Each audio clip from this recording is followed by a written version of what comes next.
had to describe it quickly, I'd say it's like a futuristic Juliet Capulet meets Heathcliff from Wuthering Heights, in a world that's basically been destroyed by forwards-only time travel. And the mission is to try and salvage the future. But along the way, they're basically going to have to rethink what they both know about love. And I'd love to know the background of the story. Where did the first kind of idea spark from? How did you build upon it? How long did it take? How long did it take? Well, I put the bit in about time being non-linear in the book, mostly just to make myself feel better about how long this book has taken to write. Right. Inside joke for me. Look, there were a lot of different ideas that sort of came together with this one. I suppose the first is when I was in high school, Romeo and Juliet and Wuthering Heights were kind of held up as the ultimate in romantic ideals, and I sort of bought into that.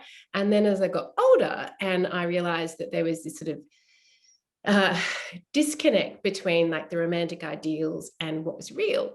And I was really interested in the idea of that space between. And so I'd always sort of had this idea in the back of my mind, Wuthering Heights and Romeo and Juliet. And what really struck me was the idea that actually, in retrospect, they weren't really very healthy examples, particularly as far as the women went. So I like in the back of my mind, I was always thinking, yeah, like I kind of bought into the romance of that. Now I feel a bit differently. Wouldn't it be cool if I could somehow write about that, write about that for young women? Because like when I was a teenager, I was getting the Wuthering Heights and Romeo and Juliet version of, what romance might be like. And that hasn't been my lived experience.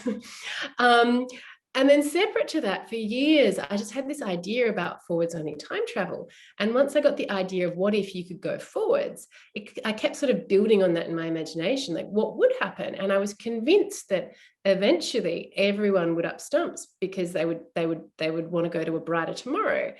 And then I started thinking about the idea of what that meant metaphorically, and the idea of not living in the now, and particularly in relation to our planet, like the idea that you don't invest in this moment to try and fix what's wrong with our planet, and you just sort of kick it down the line.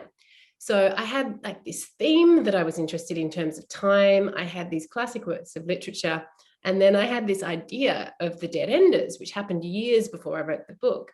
And what occurred to me was this idea that if you were trying to fix the timeline, you'd have to be really careful with the help that you got. And I had this idea that the only people you could really recruit to help you would be people that were dead ends in terms of the timeline. Like they died and their body was never found. So you could like whisk them out at the last moment without creating any ripple effects.